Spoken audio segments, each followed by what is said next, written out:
It seems that billionaires, particularly cryptocurrency gamblers, have found a new tax haven, that being the island of Puerto Rico. As you see behind me is a little location in Ponce, Puerto Rico, which is in the lower center part of the perimeter of the island. One of the most beautiful cities I've ever been to personally. It's quaint, charming. It's not too big, not too small. It's just got a very vibrant feeling about it. It's also where the Sarayas distillery and the Sarayas mansion is. That's where they make, of course, Don Q. That's their flagship rum, among others. This island used to be known for its sugarcane production. It's also got many exotic fruits that you don't really find anywhere else. It's got a very unique culture. It's got a very colorful setting to its infrastructure. Although they do still have some issues with their physical infrastructure. They do need some more development. And they do have, they have unfortunately problems with corruption in their government. Now that, of course, is due in large part over the last 120 years or so to the intervention and colonization by the United States. The United States has taken advantage of the island of Puerto Rico ever since it discovered it, ever since it took it over as a colony in 1898. And really, the people of Puerto Rico deserve a lot better than what they've been getting. They've been getting the shaft. They've been saying, hey, we're going to come in there. We're going to make things better for you people because we're so caring. We care about people so much. No, you don't. No. What happened here was American banks and corporations took advantage of the ignorance of the Puerto Rican people at that time as to how the U.S. system actually worked. And so they settled for cheap. They didn't realize they could bargain for better wages if they just realized how the business model in the U.S. worked. And so the island was basically mined, stripped, raped, and pillaged, and the people left in poverty. And it's only gotten worse.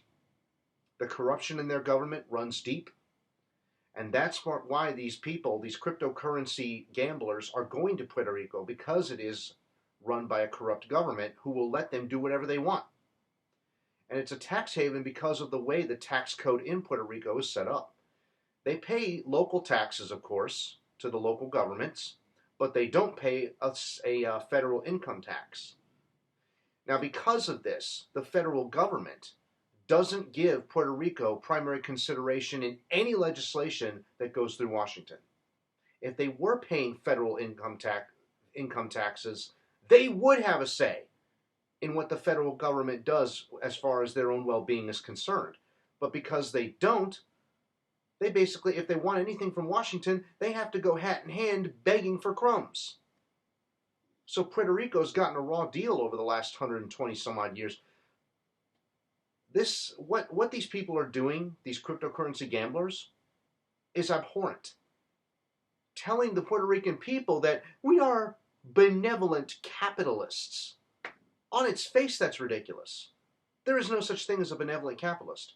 By definition, a capitalist does not care about anyone else but themselves and their profits. That is what a capitalist is motivated by. That's what defines them. The pursuit, acquisition, and accumulation of profit. In other words, they go to a location, they exploit people through their ignorance, they extract and hoard and make them beg for crumbs, thinking, oh, this is the best we can do. See, aren't you so good? Isn't this so great here? But Puerto Rico could be having it much, much better. And I think a lot of Puerto Rican people are beginning to wake up and realize that, as they should. That's why the question of statehood has always been on the table for them for a long time, long time.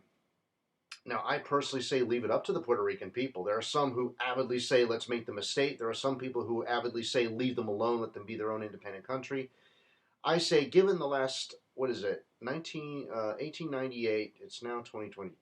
That's about 124 years. 124 years.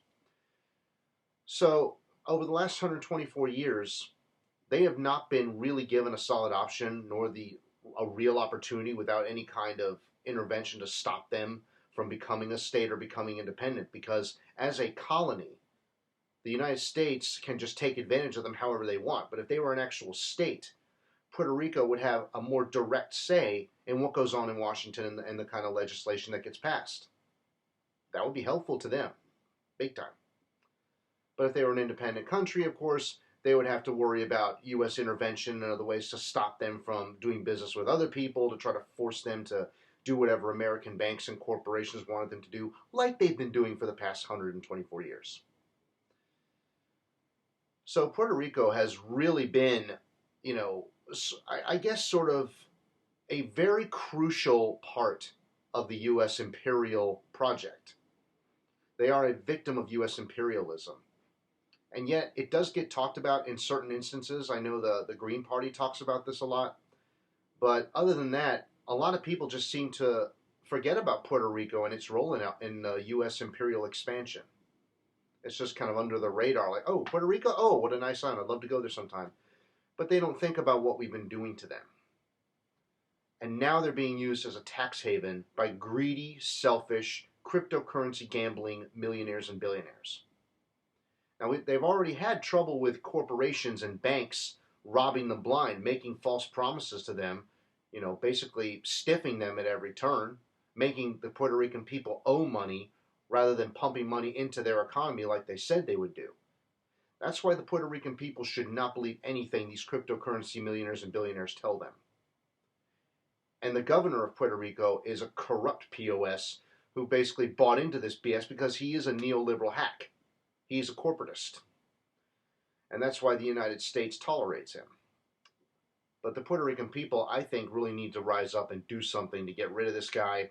They need to reject these billionaires who come into their island and just try to take everything for themselves and leave the Puerto Rican people even more desolate and destitute than they were before. I think the Puerto Rican people, it would be great, you know, if they had more democracy in their workplaces. Definitely the cost of living in Puerto Rico isn't very high, which is a good thing. But because foreign investors and even U.S. mainland investors have been going down there ever since people have been fleeing the island since Hurricane Maria, and they've been buying up property all over the island, that's been raising the cost of living for all Puerto Ricans, putting the big squeeze on them, you know? That's not fair to them. It's not right. It's not just. It's not just the system and just accept it. We're experiencing very similar situations across the United States here as well, but the Puerto Rican people are getting it much worse. Like they really are. And because they're so detached from the rest of the mainland, I really don't know if they understand how hard they're being screwed. Like they're being screwed big time. So I think we need to, you know, help our Puerto Rican brothers and sisters. We need to help them understand what's really happening with these billionaires, with these cryptocurrency gamblers, and how they need to start finding ways to reject them, push them out of their island, and do what they can, man. Try to reform that island to make it so it's not a tax haven for greedy, selfish billionaire capitalists. This has been the age-old trick by these capitalists. They go to a poor community where they don't know any better, and they say, look what I have. I can make your life better for you. Oh, please. Now we know about capitalists and capitalism in general. Why should we believe anything like that? Anytime somebody with a lot of money comes into a place, they're looking to exploit the people there. They're looking to exploit the natural resources. They're just looking to fatten their bank accounts, maximize their profits. They don't care about the people they're doing business with. They would, if they could let them die and just have all the profits in the world for themselves through automation or a small elite group of themselves, whatever, they would do it. They would do it. They don't care about human life. They just care about the pieces of paper that we pass as currency these days. That's their reason for living. And so they're willing to take the people and the island of Puerto Rico and essentially run them into the ground. They got to put a stop to this. The Puerto Rican people have got to rise up and put a stop to this. And we, if we can, we got to find ways to help them do it. Because this can't go on, man. The billionaires who want to do this to all these different countries, as I said before, eventually all these countries are going to catch on to their game and they're going to run out of places to exploit. And once enough people around the world rise up and say, no, we're not we're not listening to your neoliberal corporate order bullshit anymore. You're not welcome here. You want to come here, you're going to abide by our laws, by what we the people want. The more countries around the world do that, the harder time these greedy, selfish billionaires and capitalists are going to have trying to exploit people and their resources. And that's what we need to be working on. So let's get behind the people of Puerto Rico, man. Let's help them to fight these billionaires. Let's help them reclaim their island so that they can flourish and prosper in their own way without the boot of U.S. imperialism on their throats.